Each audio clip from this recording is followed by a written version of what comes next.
Göbekli Tepe. What is it exactly? And if it's so mysterious, why are we not doing more to investigate it? Stay with me because we're going deep on some ancient unexplained history.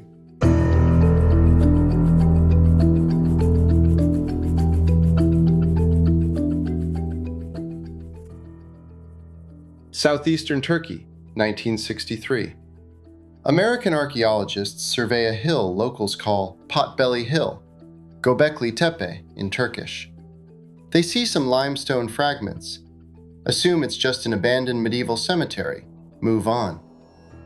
30 years later, Klaus Schmidt, a German archaeologist with a hunch, takes another look. What he finds beneath the surface changes his life, and archaeology forever. Massive stone pillars, arranged in circles, covered in carvings of animals that haven't lived in the region for thousands of years. He radiocarbon dates the site. The results come back. 9,600 BCE. 9600 BCE. That's 11,600 years ago. 6,000 years before Stonehenge. 7,000 years before the pyramids. Schmidt spends the rest of his life excavating, and when he dies in 2014, he's only uncovered 5% of the site. Ground-penetrating radar reveals at least 200 more pillars still buried beneath the hill. This is just the beginning. Here's why Göbekli Tepe shouldn't exist. 5 facts that don't fit anything we know about Stone Age humans. Problem number 1. No agriculture. Conventional history says monumental architecture requires settled agricultural societies. You need surplus food, specialized labor, social organization. Gobekli Tepe was built by nomadic hunter-gatherers. No farms, no domesticated animals, no permanent settlements nearby. How did mobile bands of hunters organize the labor for this? Problem number 2. No pottery. The people who built this didn't even have ceramic vessels. No pots to store food, no plates to eat from. Yet they carved intricate three-dimensional reliefs into 50-ton limestone blocks. Problem number 3. No metal tools. They had flint, they had obsidian, that's it. These carvings show tool marks suggesting advanced techniques. But the only tools we've found? Primitive stone implements. The precision doesn't match the technology. Problem number 4. The reversal. In every archaeological site on Earth, the pattern is the same. Crude beginnings and increasing sophistication over time. Göbekli Tepe is backwards. The oldest enclosures, Layer 3, dated to 9,600 BCE, are the most sophisticated, the largest pillars, the finest carvings, the most complex layouts. As time goes on, construction gets simpler, cruder, smaller. It's as if knowledge was being lost, not gained. Problem 5. The deliberate burial. Around 8200 BCE, after centuries of use, someone filled in the entire site. Not by natural erosion, not by abandonment, deliberately.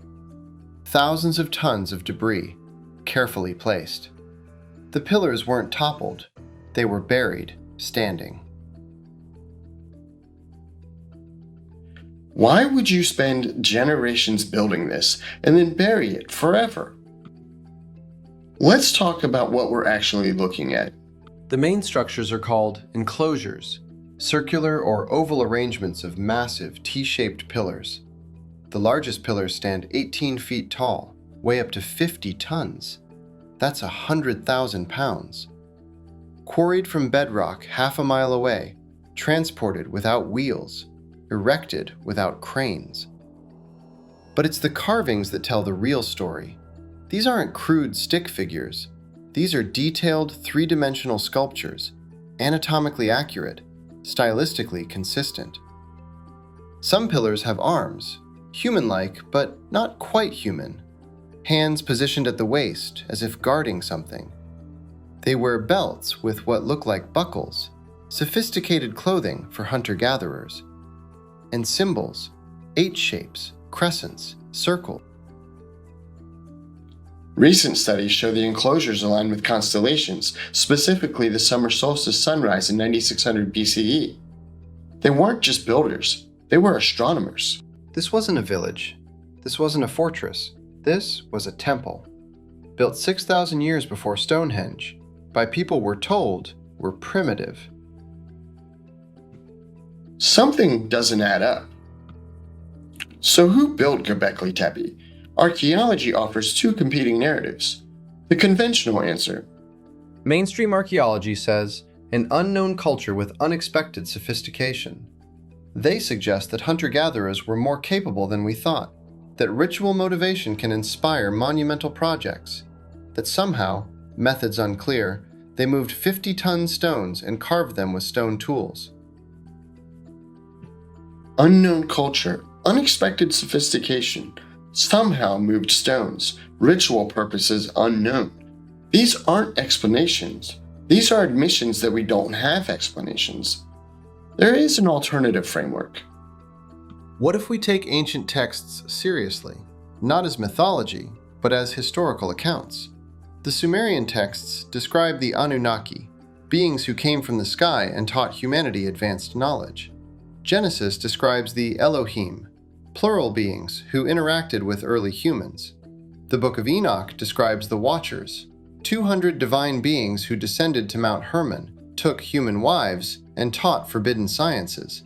Mount Hermon is 400 miles from Gobekli Tepe. Same region, same time frame. What if these texts are describing the same beings? Advanced non-human intelligence who interacted with Stone Age humanity? What if the unexpected sophistication came from teachers who possessed knowledge humans didn't yet have? And what if the site was buried deliberately? Not by those who built it, but by those trying to erase evidence of what happened there. There's a framework that makes sense of all of this evidence. I call it the three-layer framework. Layer 1, the source. Ultimate reality, the consciousness behind all existence. What mystics from every tradition have touched. What Jesus called the Father. What Buddhists call Buddha nature. What Sufis call the divine essence. Layer 2, the travelers. Advanced beings who interacted with early humanity, called Elohim in Hebrew, Anunnaki in Sumerian, Watchers in Enoch, Devas in Sanskrit, the gods of every ancient culture. Not metaphors, not archetypes, actual intelligences with knowledge and technology beyond Stone Age humans. And layer 3, the human interpretation. Our filtered understanding.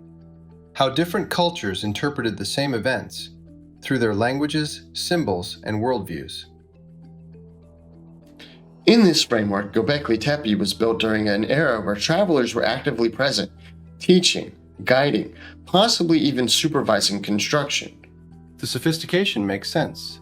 The astronomical knowledge makes sense. The sudden appearance of advanced skills makes sense. And the burial?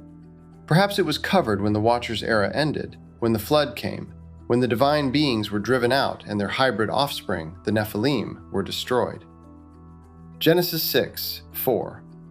The Nephilim were on the earth in those days, and also afterward. Gobekli Tepe was buried around 8200 BCE, right in the time frame of global flood narratives. Not mythology, not coincidence, history we've forgotten. 95% of Gobekli Tepe is still under that hill, and there are at least 20 other similar sites in the same region. We haven't even started excavating. If Göbekli Tepe is evidence of advanced beings teaching early humans, it means human history is radically different than what we've been told. We didn't slowly evolve from primitive to advanced. We were taught, we had knowledge, and then we lost it. The question isn't just who built this. The question is, what else did they build? What else did they know? And what happened that made it necessary to bury it?